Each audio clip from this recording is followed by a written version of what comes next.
Hello and welcome back to Yoga for Athletes. This video is meant to complement the second lesson in the Yoga for Athletes series, which focuses on hip mobility. So the idea is that this video provides you with instruction on how to do the 5 postures that are suggested in the PDF that you receive with the course. Now, the hip joint moves in all different directions. So we can have hip flexion where the leg comes up, hip extension where it comes back, abduction, so abduction when the leg comes away, adduction when the leg comes back towards the body, and then internal and external rotation. So that's when the femur bone can roll in or out, starting from the hip joint. Now, there are a lot of muscles that support the hip joint, and some athletes might find a lot of tightness in their hips or struggle with hip mobility, potentially because they practice a sport that means they're repeatedly using the same muscles. And so some areas are tight to move in, where others there's a lot of freedom.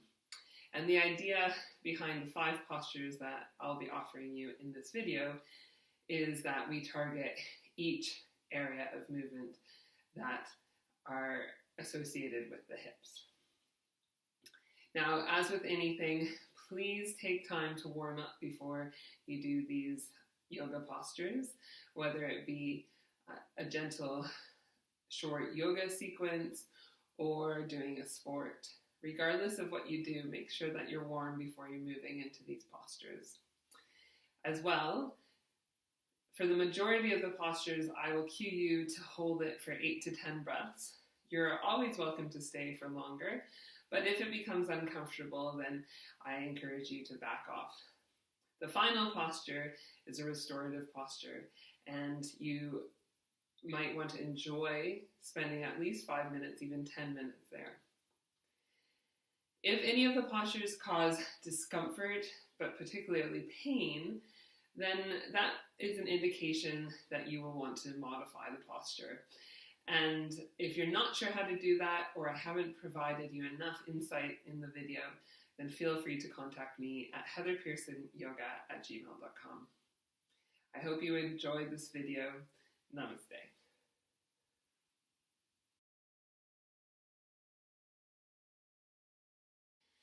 So our first posture is Supta Padangusthasana, hand to big toe posture. And to do this posture, we need a strap.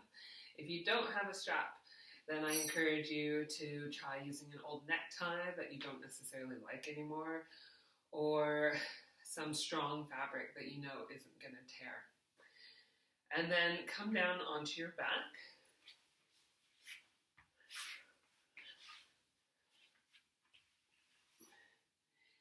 And I like to start with my legs long along the mat, just so you can feel the length of the body, how it's feeling, and tap into what your body is offering today. And then I bend the knees one at a time. I bring the strap over and I place one end in each hand. Draw the right knee into my chest. Loop the strap over the ball of the foot. And then before I lengthen up, I lengthen it with my bottom leg.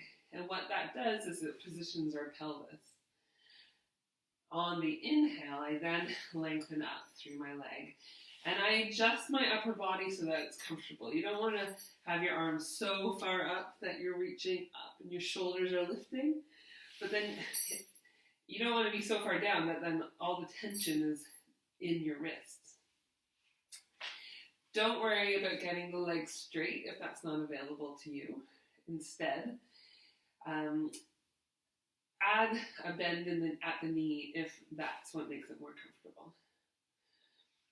And after you've been here for 8 to 10 breaths, then I pass the strap around to the inside of the leg. And I reach over with my right arm. I place the left arm on the floor beside me, and I allow the leg to come over to the right side. Now, you're trying to keep the hips and the shoulders both on the floor.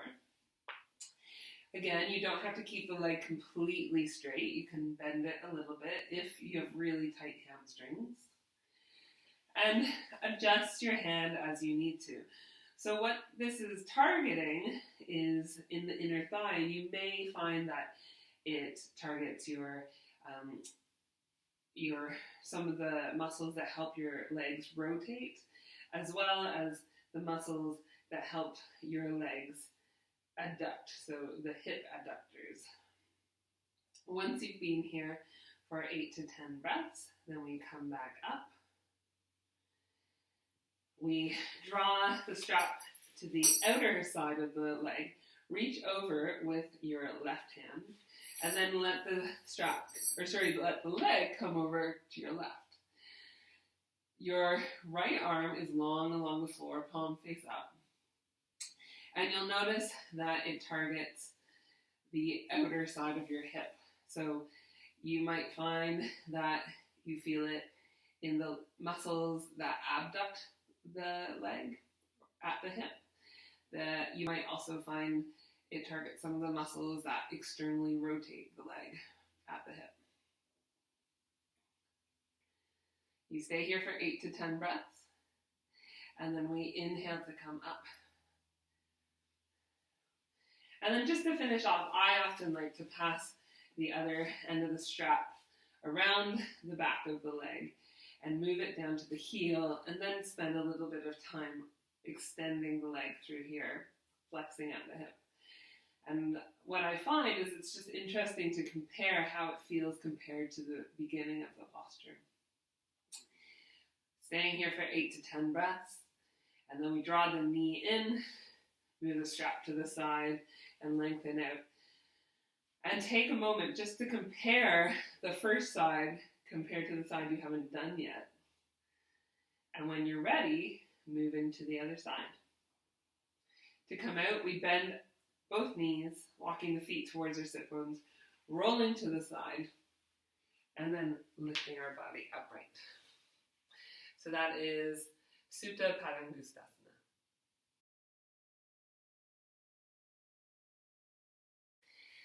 So the next posture is Jatara Parivartanasana, which is a supine twist or a lying twist. We come down onto the floor, and then we roll onto our backs. And I like to start this posture with my knees bent, feet flat on the floor. I lift my hips up and move it over to the left side of my mat, and then bring them back down. So it's hard to see in the video, but my body's in a bit of a banana shape. But don't worry, you'll come into alignment in a minute. Bring your hands out to the side, either palms up, or you could bend at the elbows, whatever's comfortable for you. If this isn't comfortable, then bring your hands a little bit more down by your side. So adjust according to what your body has to offer. And then allow the knees to come over to your right. Your gaze comes over the left shoulder.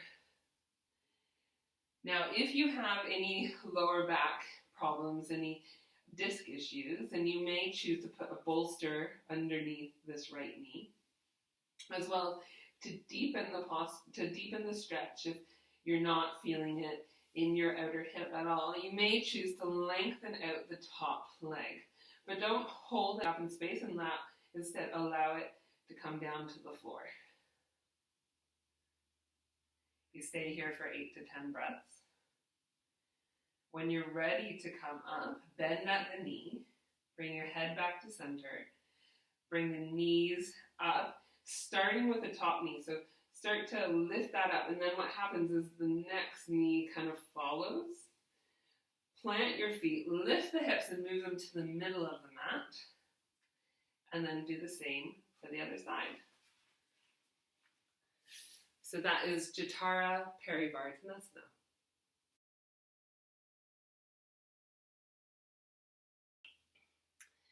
The next posture is Ekapada Rajakapatasana, which is a really complicated way of saying pigeon posture. So I like to come into pigeon by coming onto my hands and knees first, And then I bring my right knee to the outside of my right hand, and my right toes are pointing towards the left knee. So I'll do that this way so you can see. So my shin is on an angle. And then I turn the back toes under, and I start to walk my foot back. And this brings my leg back. It also lowers the hips down to the ground. Then I come up onto my fingertips and start to walk myself down to the floor. So you may choose to come to your forearms, you may come all the way down to the floor, or you may stay up on your hands. Now, this posture may bring up some awareness in your outer hip. It might also bring awareness into your hip flexor, so across the front of the pelvis and into the thigh. But if you have any knee pain at all, then I recommend doing thread the needle or pretzel pose, which basically means coming down onto your side, rolling onto your back, bringing one foot over the thigh. So let's do the left foot over top of the right thigh, drawing the thigh in towards you, pressing into the left knee as you do that, and keeping the left foot flexed. Staying here for 8 to 10 breaths. Unraveling the legs, bring the feet to the floor, rolling to the side, and coming up.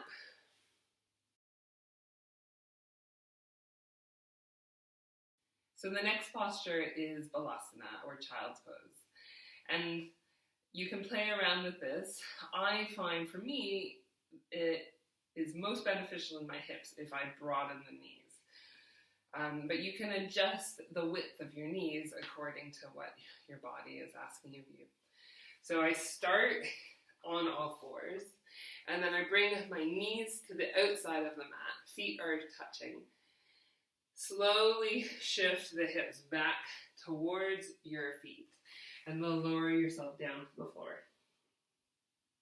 Now, if when you come forward, you're a long ways from the mat, and you find that you're dropping the head, then you can place a block or a book underneath the head to raise the surface to your head, and then relieve some of the tension from your neck and upper back. As well, you might just find it really uncomfortable to come forward. For me, I'm about 25 weeks pregnant, and coming forward and staying here is not particularly comfortable at the moment. So then you could choose to put a bolster or a couple of cushions in front of you and walk yourself down onto that support, turning your head to the side. So again, staying in Balasana for 8 to 10 breaths, as we do with our other postures, but also you may choose to stay here for a while and just relax into the surfaces beneath your body.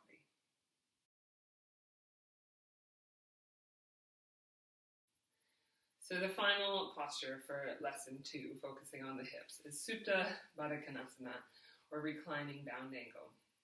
I'm going to show you a version without any props or tools, and then I'll show you the version with the tools. And it's up to you to decide what's most appropriate for your body. So without the props, we come down onto our back. Start with your knees bent, feet flat on the floor. Keep the feet together, and then allow the knees to come out to the side. So draw your awareness to where this is targeting around the hip area. I find it targets my inner legs, so my inner thighs, and these are the muscles that adduct the legs.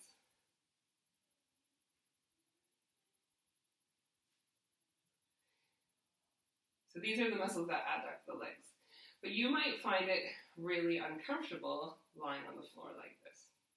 In which case, I recommend using a few props. So we can take the bolster and use a couple of blocks to raise the bolster up on an angle. And then take a couple of cushions and put them on the side. So if you don't have a bolster, then I recommend using a cushion, or I'm going to actually do a video. I recommend using a couple of cushions or a pillow, stacking up these cushions so that you are in a place that's comfortable. And then come to the end of the bolster or the cushions, feet are wide apart. Bring a couple of cushions underneath your knees and then lower yourself down. You might also want a cushion underneath your head just to keep the neck in line with the rest of the spine. And then as with lying on the floor, you can bring your hands to where it's comfortable, to your belly, down to the ground. But this is meant to be a restorative posture. So I recommend staying here for 5 to 10 minutes and enjoying the opening. When you're finished, come out onto your hands and knees and just rock back and forth.